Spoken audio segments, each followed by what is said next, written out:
a été coupé en tellement grands morceaux que il en reste un peu au musée d'Ensisheim, mais c'est pas énorme. Ce qui a vraiment révolutionné la science des météorites, c'est la chute de l'Aigle en Normandie, où en 1803, près de plusieurs milliers de fragments s'abattent dans cette zone de Normandie, et un scientifique, Jean-Baptiste Biot, réfléchit à tout ça et confirme bien que ça vient du ciel, parce que c'était pas encore clair. Ça, vous savez, 1800, on commençait à être un peu dans l'ère scientifique, mais c'était le tout début. Donc on a bien confirmé que ça venait du ciel. On pense que la Kaaba des musulmans est ou une météorite ou une impactite. Mais bon, on n'aura jamais l'occasion de l'étudier malheureusement. Alors, plus près de nous maintenant, vous savez que le 15 février de cette année, s'est produit au-dessus de Chelyabinsk une météorite qui a traversé l'atmosphère et qui s'est crashée dans un lac à côté de la ville de Chelyabinsk. Et on a vu, alors là, on en a vu plein de films à la télévision, on a vu plein de films prises de voitures. Et oui, pourquoi normalement, quand il y a des météorites, c'est tout à fait au hasard. On n'a aucune chance de photographier, ou très peu, aucune chance de photographier une météorite en train de se cracher sur Terre. Or là, on a des dizaines et des dizaines de films différents, toutes prises de voitures russes. Ah, pourquoi? Il y en a qui le savent. Alors ceux qui le savent ne le disent pas, mais est-ce que vous savez pourquoi? J'ai peut-être une bribe de réponse, mais... Pardon? Je dis j'ai peut-être une bribe de réponse, mais je pense que les Russes, malheureusement, aujourd'hui, ont quelques facteurs d'insécurité routière. Absolument. Donc, pour pouvoir porter plainte de manière un peu costaud derrière, ils mettent des systèmes de vidéosurveillance dans leur voiture. Absolument. Parce que ça devient un peu n'importe quoi de rouler en Russie. Absolument, parce que la Russie, c'est pas un long fleuve tranquille non plus en ce moment. Il y a beaucoup de mafia, il y a beaucoup de rackets, etc. Il y a beaucoup de faux accidents. Donc toutes les bagnoles sont équipées de webcam, avec disque dur, etc. Donc, et là, on a eu de la chance.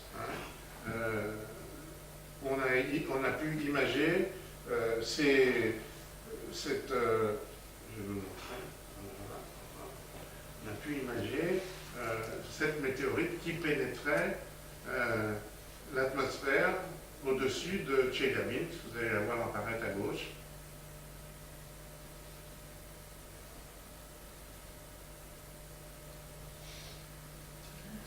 Incroyable, hein? C'est mieux que dans les films de science-fiction.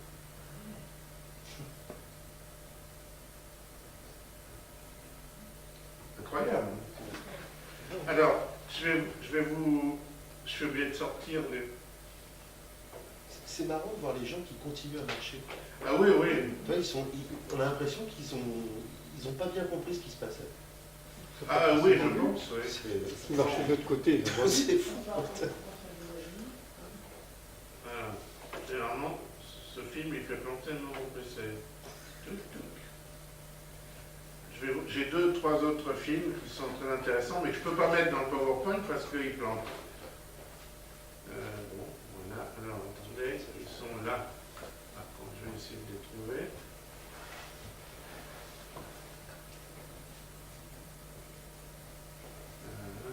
Non, là, il faut... Je suis... L'icône en bas, là, le deuxième qui clignote, là, avec le... Il faut non, mais non, je veux aller dans mon dossier. Ouais, non, mais là, vous pouvez pas, là. L'avant-dernier icône, cliquez dessus. Celui-là, cliquez dessus. Il vous demande à un droit. Ah bah, il faut baisser PowerPoint, alors. Il faut que j'arrête PowerPoint. Non, descends. Oui, juste le baisser. Deux secondes. Voilà. Après, je vais vous montrer parce que c'est vraiment très impressionnant. Voilà.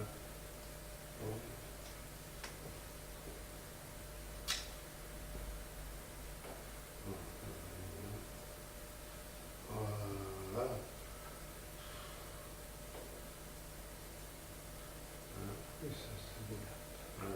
Bon, alors, je vais vous trouver ça.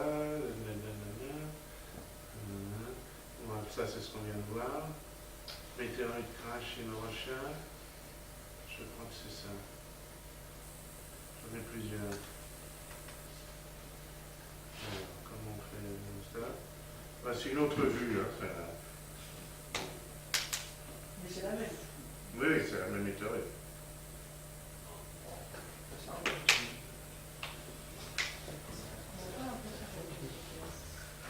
Alors là, c'est intéressant parce que, regardez, ça sature vraiment la caméra.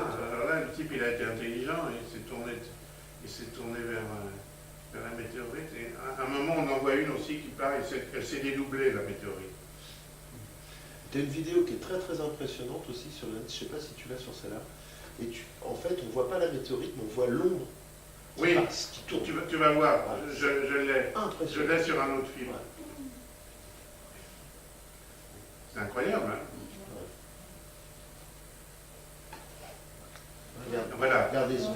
regardez l'ombre. La vitesse d'évolution, c'est impressionnant. Ah, on sature. Et là aussi. Là, c'est une caméra de la circulation. Hein.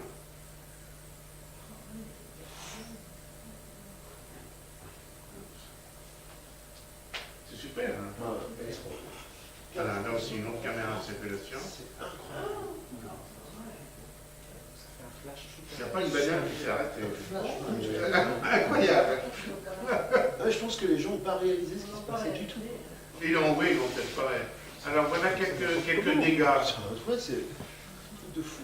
En fait, les dégâts n'ont pas été causés par la météorite, mais par l'onde de choc qui a cassé tous les carreaux. Hein. Ah oui. Il y a eu 1 millier de personnes à peu près de blessés. Tous les gens qui étaient dessus, c'est que ça. Euh, Les éclats de verre. Bon, je croyais qu'on voyait des carreaux cassés. On a un peu paniqué. Hein. On a paniqué. Il y a de quoi hein. C'est un missile. Ça pouvait être. Ouais. C'est un truc inexplicable.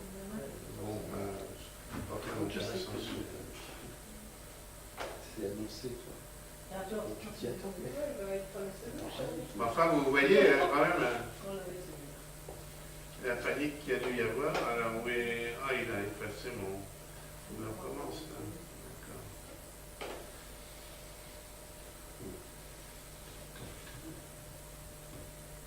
C'est dommage que les caméras n'étaient pas sonores. On a entendu le bruit, ça doit faire. Il y a quelques vidéos où on entend des sons. On entend les sons. On entend Oui, on des entend bruits de ça. glace et on entend comme les gens qui font oh, Oui, personne non, ne comprend vraiment ce qui se passe. Quoi, mais, On entend le son. ouais. Mais pas plus que ça. Quoi.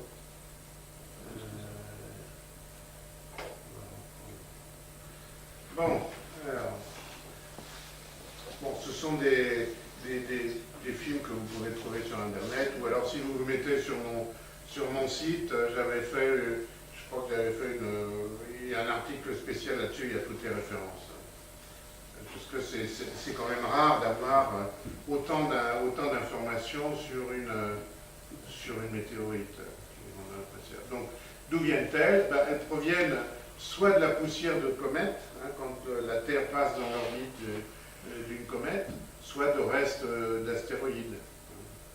Oui, par exemple, la comète qui passe sur son orbite, elle laisse un peu de poussière, et quand la Terre traverse ce nuage de poussière, ça pénètre l'atmosphère terrestre et ça brûle.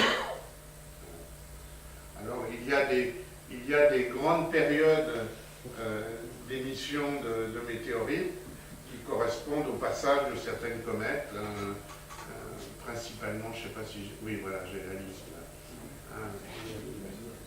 Principalement au mois d'août, ce sont les Perséides qui correspondent à la comète Swift-Tuttle. En octobre, les Orionides, mais il y en a d'autres. Hein. Moi, je dois avouer que je suis toujours un peu déçu, mais j'ai toujours regardé ça un peu de la région parisienne. Quand ils disent il y en a 100 par minute ou un truc comme ça. Mais le Perséide en haute montagne, c'est magnifique. Pardon? Les Perséides en haute montagne, c'est magnifique. Ah bon? Ah ouais? Ah, Tu as déjà vu? oui, oui. Ah oui, alors, Bon, c'est probablement l'atmosphère. Oui, c'est ça, oui. ce sont des choses très fines, mais la C'est un petit météore, on a vu avec Eric Martin. Ah oui. Ah oui, voilà. mais c'est clair qu'il faut que ce soit parfaitement noir. Hein. Alors, le meilleur instrument, moi j'ai trouvé que le meilleur instrument pour étudier la pluie de météorites, c'était ça. Avec un petit verre de cognac s'il fait froid. Voilà. Voilà les néonides de 2001. Bon, alors, la taille des météorites, ben, c'est grain de sable au bloc de 60 tonnes. Je crois que 60 tonnes, c'est le plus qu'on ait trouvé sur Terre en Namibie. Mais gardez ce chiffre en tête, 100 000 tonnes de météorites tombent sur Terre par an. N'oubliez pas que la Terre, c'est la mer, hein, déjà. Hein. Et